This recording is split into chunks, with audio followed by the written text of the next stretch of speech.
Welcome to Plain English, the podcast that goes at the right speed for English language learners.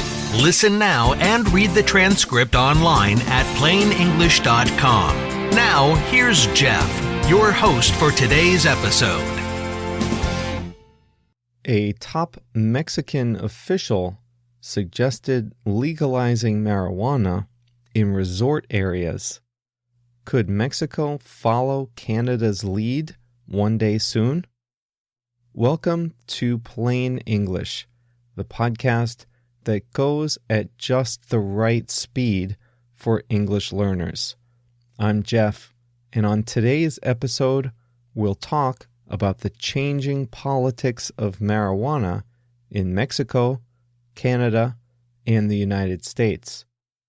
At the end of the episode, I'll tell you what it means to get your fix of something.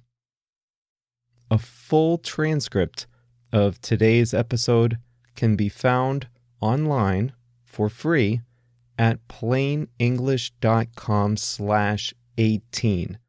plainenglish.com/18. If you speak Spanish, Portuguese, Chinese, or French, you can take advantage of the instant translations from English to your native language, so you never have to get confused about the definition of a word. If you're still learning English, I think reading the transcript as you listen is a great way to associate the sounds of words being spoken with the way those words look in writing. Ready to go? Let's dive in.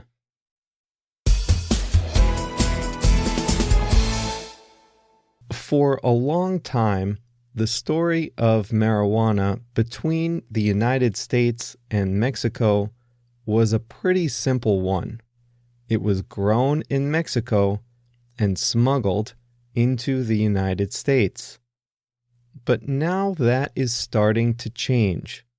Several American states have legalized recreational use of marijuana, meaning that residents of 9 U.S. states, including now California, have a safe and legal source right near their own homes. And for that reason, they don't need to go through illegal channels to get their fix. The locally grown, legal product is also higher quality and more consistent, even if it is sometimes more expensive. In fact, higher quality marijuana is now being grown legally in the United States and smuggled into Mexico. The new relaxed laws in some U.S. states have also gotten some people thinking that maybe Mexico should follow suit. Supporters of the idea say that legalizing the drug would take a huge local market away from the cartels and reduce violence. In fact, the Mexican Tourism Secretary said that tourist states of Baja California and Quintana Roo, which are home to Los Cabos and Cancun, respectively, should legalize marijuana first to reduce violence in areas popular with visitors. Both tourist areas have seen an increase in drug-related violence in recent years. Advocates also say that legalization would let the police spend their time and energy on more important things.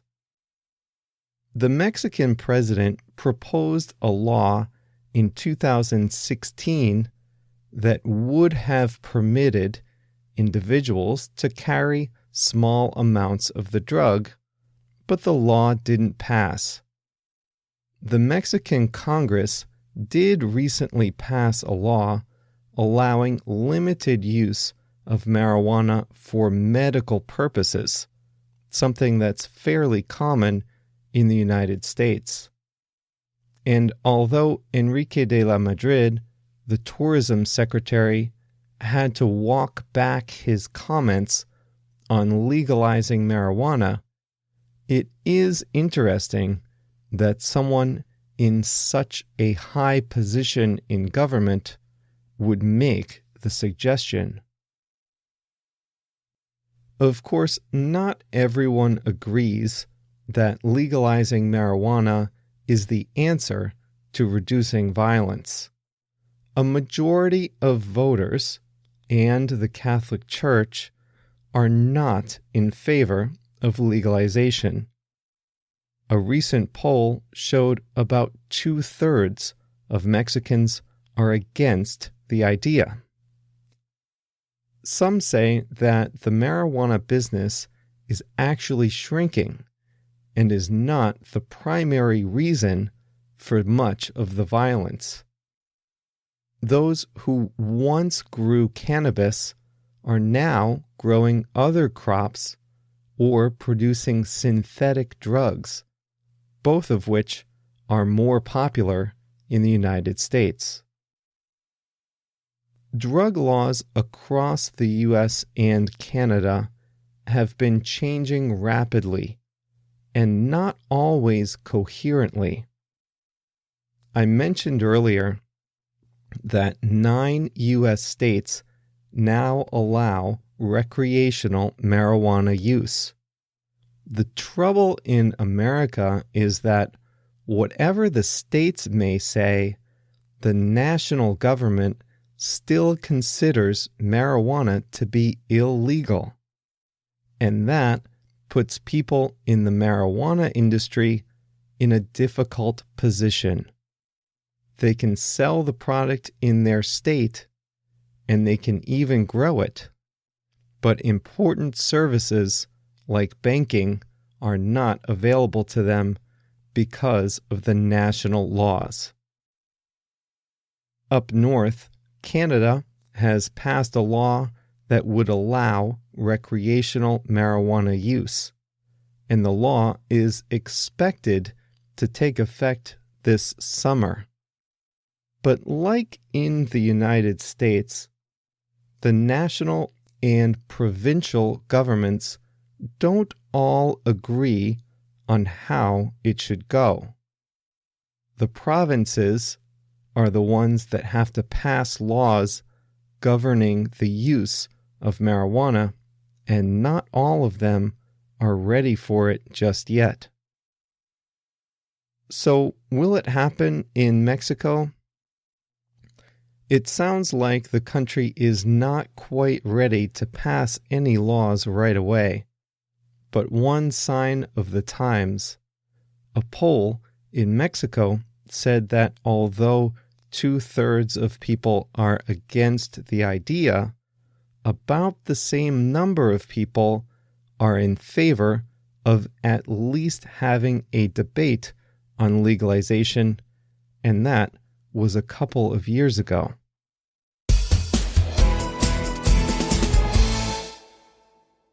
Before we start the second part of the program, I wanted to ask you a quick favor. Wherever you're listening, remember to click subscribe or follow so you don't miss any episodes of Plain English. On Spotify, the follow button is right above the list of episodes. In Apple Podcasts, just click the subscribe button so all new episodes show up automatically. Speaking of Apple Podcasts, I wanted to also ask you to leave a rating and a written review if Plain English is helpful to you. Leaving a review helps other users discover the program, and it's the best way you can let me know what you think.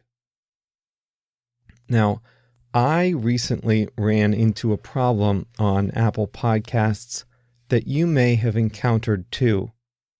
When you go to leave a review, it asks you for a nickname.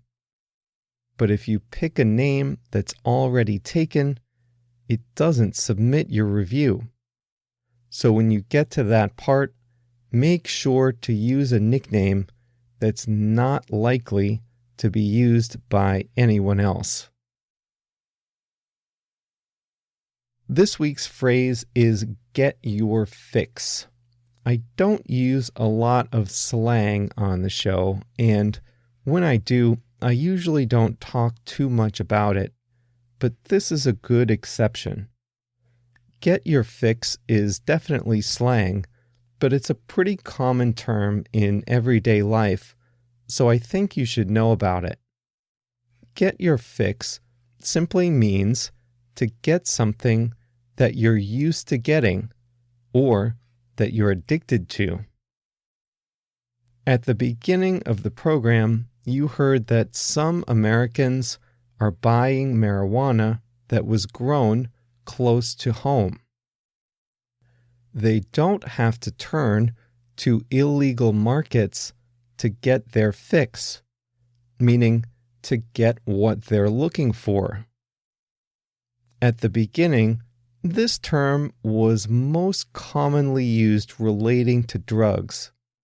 A person got their fix if they got the drugs they were craving, but the term has spread to include more innocent cravings. For example, one common way to use get your fix is when talking about coffee or chocolate. I'm a big coffee drinker, and I always need to get my fix wherever I am. Usually, I get coffee at work, or I make it at home on the weekends. But if I'm traveling or doing errands in the morning, I always make sure to get my fix. If I don't get my coffee fix in the morning, I usually get a headache in the afternoon. I know, it's bad. Some people also have a sweet tooth, meaning they like sweets. And a lot of people get cravings for dessert or chocolate. They might say they need to get their sugar fix or get their chocolate fix if they have a craving for something sweet. Some people, certainly not me, but some people might say they need to get their fix of reality television. What do I need my fix of? In addition to coffee and chocolate, I need my fix of exercise and my fix of baseball. I just did a quick search on Google for get your fix, and the vast majority of results had to do with either A, coffee, or B, some type of unhealthy food or drink. Now that you've gotten your fix of English today, it's time to say goodbye. Don't forget that we have new episodes every Monday and every Thursday. They're nice and short, about 15 minutes, the perfect amount of time to practice a few times a week. You can connect with the show on Facebook and Twitter at Plain English Pod. If you want to send me an email, you can reach me at jeff@plainenglish.com, jeff@plainenglish.com. I'd love to hear from you and learn about who's in the audience. Thanks again, and we'll be back with a new episode on Thursday.